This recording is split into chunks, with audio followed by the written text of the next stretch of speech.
July 13, 2025. Daily Bread. Passage: Genesis chapter 41 verse 37 to 57. Key verse: verse 51 to 52. Title: Joseph in charge of Egypt. This proposal pleased Pharaoh and all his servants. And Pharaoh said to his servants, "Can we find a man like this, in whom is the Spirit of God?" Then Pharaoh said to Joseph, "Since God has shown you all this, there is none so discerning and wise as you are. You shall be over my house, and all my people shall order themselves as you command. Only as regards the throne will I be greater than you." And Pharaoh said to Joseph, "See, I have set you over all the land of Egypt." Then Pharaoh took his signet ring from his hand and put it on Joseph's hand, and clothed him in garments of fine linen, and put a gold chain about his neck. And he made him ride in his second chariot. And they called out before him, "Bow the knee!" Thus he set him over all the land of Egypt. Moreover, Pharaoh said to Joseph, "I am Pharaoh, and without your consent no one shall lift up hand or foot in all the land of Egypt."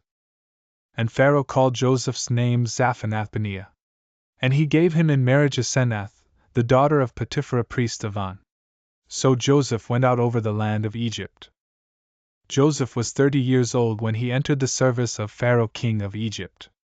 And Joseph went out from the presence of Pharaoh, and went through all the land of Egypt.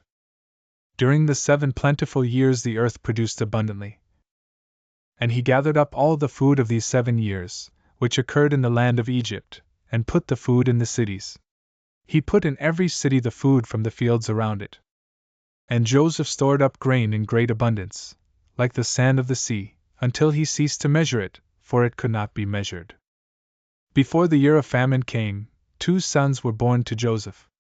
Asenath, the daughter of Potiphar priest of On, bore them to him. Joseph called the name of the firstborn Manasseh.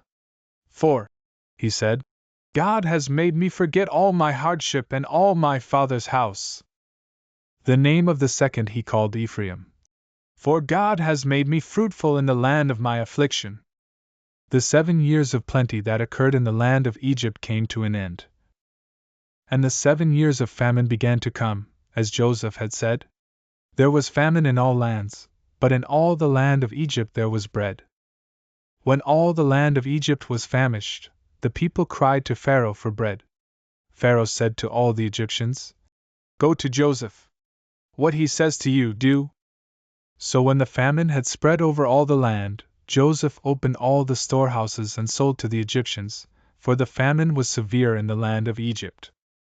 Moreover, all the earth came to Egypt to Joseph to buy grain, because the famine was severe over all the earth. Daily Bread Message. Pharaoh might have become angry at Joseph's boldness, but he did not.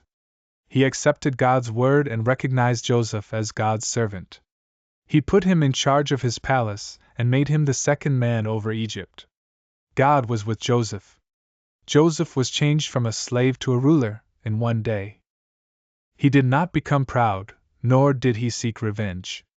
He went to work. He believed God's word. For 7 years he did not doubt but prepared for the famine.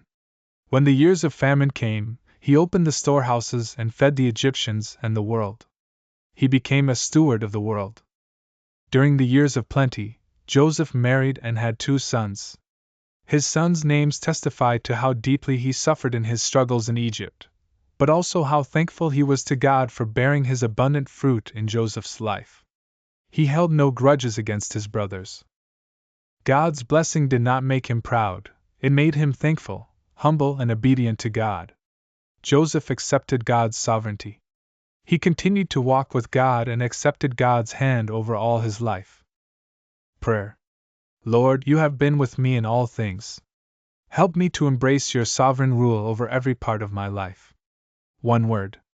Accept God's sovereignty.